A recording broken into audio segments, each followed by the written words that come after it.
Bien, entramos ya en la segunda parte de nuestro programa, Enfoque, aquí en 8 Televisión Jerez, y vamos a hablar ahora de una técnica segura, vamos a una técnica médica evidentemente, segura para el tratamiento de lesiones y de traumatismos que en algunos casos producen dolor y que está muy asociado a temática deportiva, porque muchas lesiones deportivas requieren de infiltraciones. Hay una leyenda negra que habla de que las infiltraciones pues no son buenas, pero realmente las infiltraciones en muchos casos, en la mayoría de los casos, pues alivian mucho la zona afectada, pero bueno, yo no soy el especialista, evidentemente, no voy a hablar de eso, sino la persona que tengo aquí a mi derecha, que es el doctor Antonio Alvarado. ¿Qué tal? Bienvenido, Antonio. Muy bien, muchas gracias. Muchas gracias por estar con nosotros, muy buenas noches, jefe del servicio de traumatología del Hospital HLA, de aquí de Jerez, Puertas del Sur. Sí.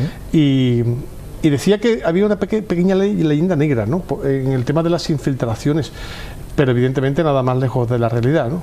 Bueno, esa leyenda negra un poco se monta en torno a determinadas sustancias que se pueden usar en las infiltraciones, sí, que cuando son usadas de forma indebida y con la frecuencia que no es correspondida, sí que es posible que provoquen daño, pero no todas son así. Así que al final estas infiltraciones, que son unas inyecciones que nosotros ponemos en zonas para que tenga efecto en esa zona, digamos que va directamente al foco del dolor, no es vía oral, que a lo mejor pues se diluye un poco más. ¿Es un poco la idea? Exactamente. Para que lo se entienda un poco a nivel muy coloquial. Claro, cuando uno tiene fiebre y le pinchan en el culete un antibiótico, sí, ese antibiótico es para que vaya a todo el cuerpo. Claro.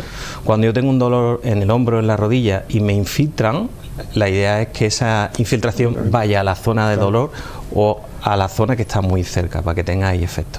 Esa es la idea. Es la idea, pero que evidentemente esa leyenda negra viene muy asociada al uso de los corticoides, ¿no? Efectivamente, el corticoide es una sustancia que nuestro propio cuerpo fabrica y que nosotros hemos sido capaces de sintetizar. Es posiblemente el antiinflamatorio más potente que tenemos, pero al ser una sustancia que mi propio cuerpo tiene y que mi propio cuerpo fabrica, si yo se la doy más de la cuenta, pues tenemos efectos secundarios, ya sea por sobredosis o porque mi cuerpo deja de fabricarlos.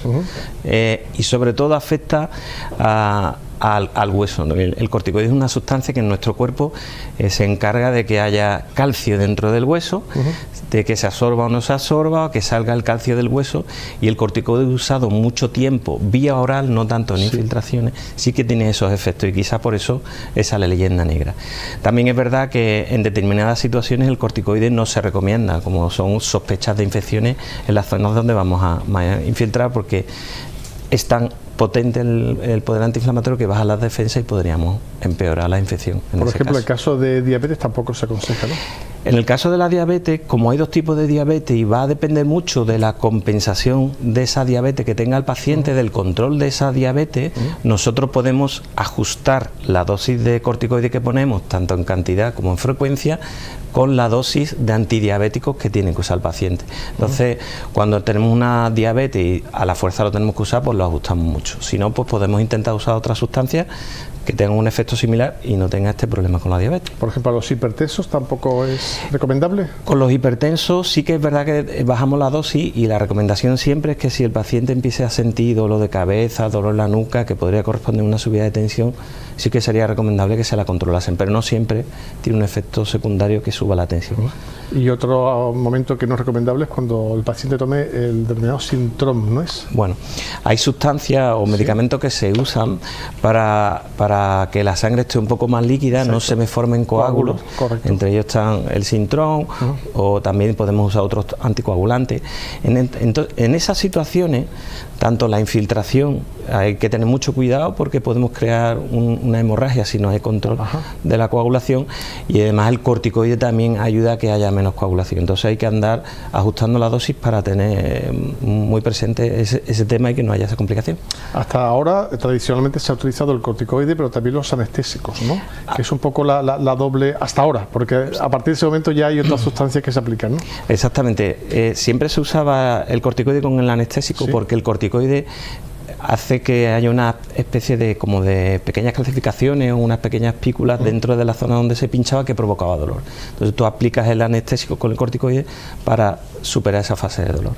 Es por eso. Y ahora hay sustancias que a la fuerza no tienen que ir con el anestésico, ya que no tiene ese efecto secundario las sustancias que tú puedes usar con respecto a los corticoides. Por ejemplo, el ácido hialurónico, ¿no? El ácido hialurónico es una sustancia que no tiene una reacción en el cuerpo como puede tener un corticoide, y cuando duele habitualmente al colocarlos porque no se está poniendo en el sitio adecuado.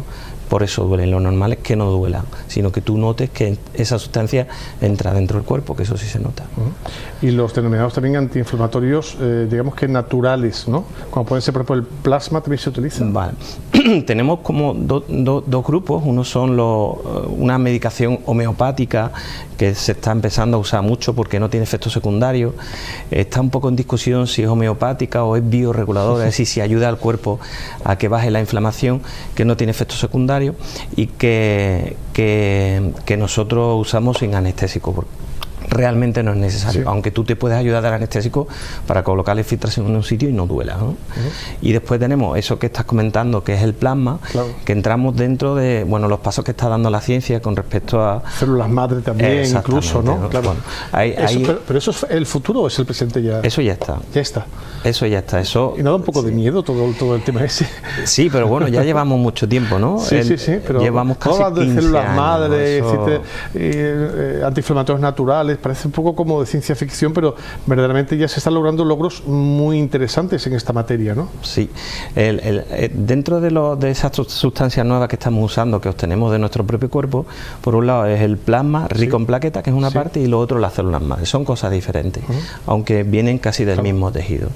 El plasma rico en plaquetas lo desarrolla en España un dentista o un odontólogo. Curioso, o estomatólogo. En el País Vasco se llama Anitúa, y que tenía problemas con las mucosas de la boca, necesitaba algo que recubriera la mucosa, y coge de la sangre, la divide, coge la plaqueta, que es lo que tapona la herida, la rompe y coge una proteína que es factor de crecimiento plaquetario y lo aplica y es capaz de mejorar las mucosas.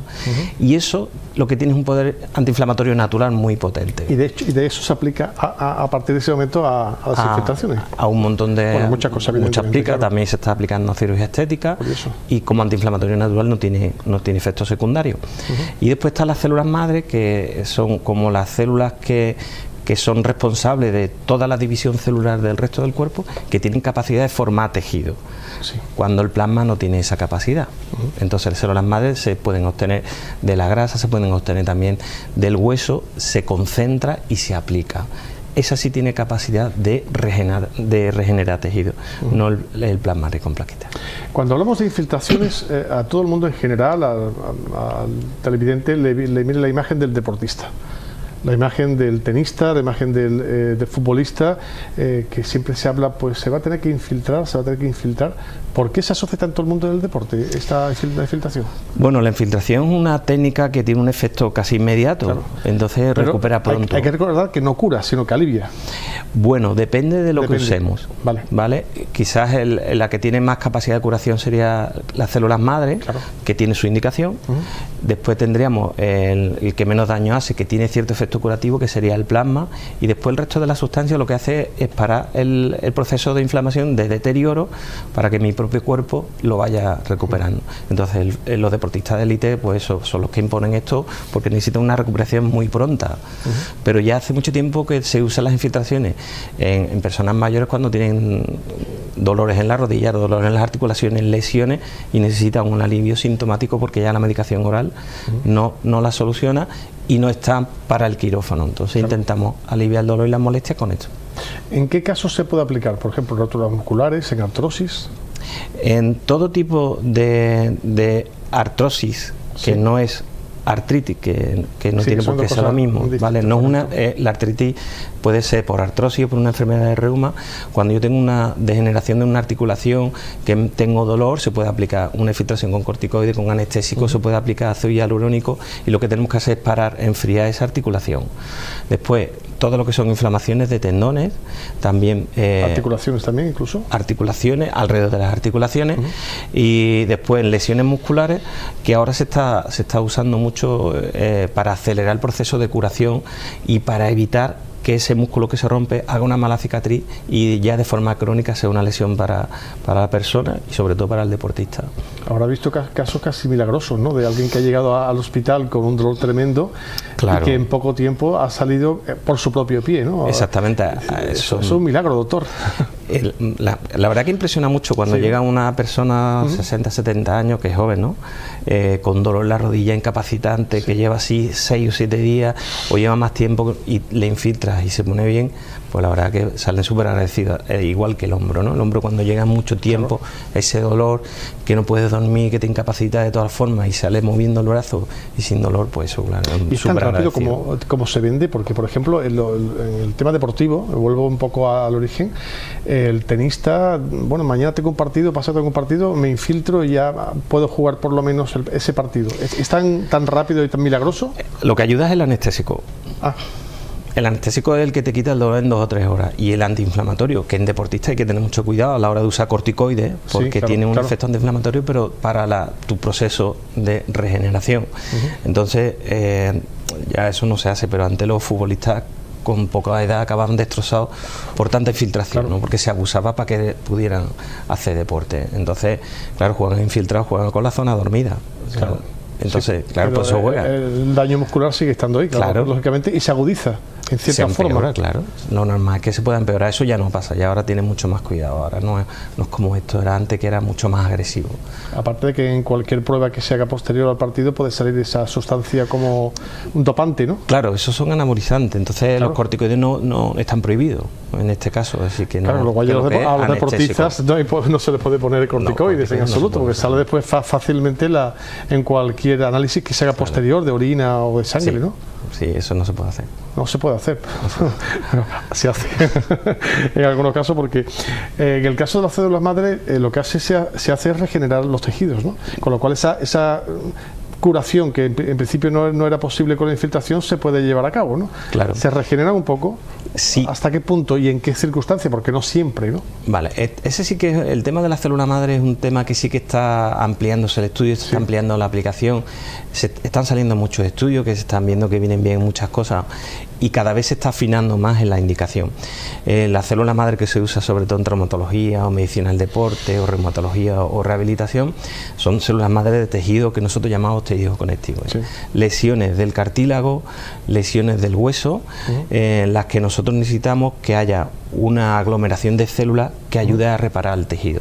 Entonces sí que se está haciendo, pero bueno, hay que tener un poco de cuidado porque están llegando las indicaciones a nivel internacional, pero no sirve para todo.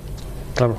No sirve para todo, y hay que tener cuidado, por ejemplo, en infecciones y en situaciones que podamos sospechar un tumor, un crecimiento de células. Si nosotros le ponemos algo que tiene potencial de crecimiento, pues podemos empeorar. Así que con las células madre también hay que andar con un poquito de cuidado. Bueno, ¿no? uno tiene las nuevas tecnologías ahora, es que está uno al tanto de todo lo que ocurre en todo el mundo, casi en tiempo real, ¿no? De lo que en Estados Unidos se acaba de hacer, o en Inglaterra o en cualquier otro país, se tiene información casi directa. Sí, porque además... Eso es bueno y malo también a veces, porque muchas veces nos genera tanta información, me imagino que a nivel médico, que no sabes por dónde cogerla, ¿no? Claro. Entonces tú tienes que filtrar correcto. Información. Entonces ahora sí que es verdad que ya no es necesario ir a todos los congresos para obtener esa información, que antes sí era necesario. Ahora es fácil que tú accedas a esa información a través de internet, tiempo real casi. Ya muchos cursos se están haciendo en streaming, que ya no tienes que ir a hacer el curso, que te está ayudando mucho a formarse, y eso está, pues bueno, viene súper bien, ¿no?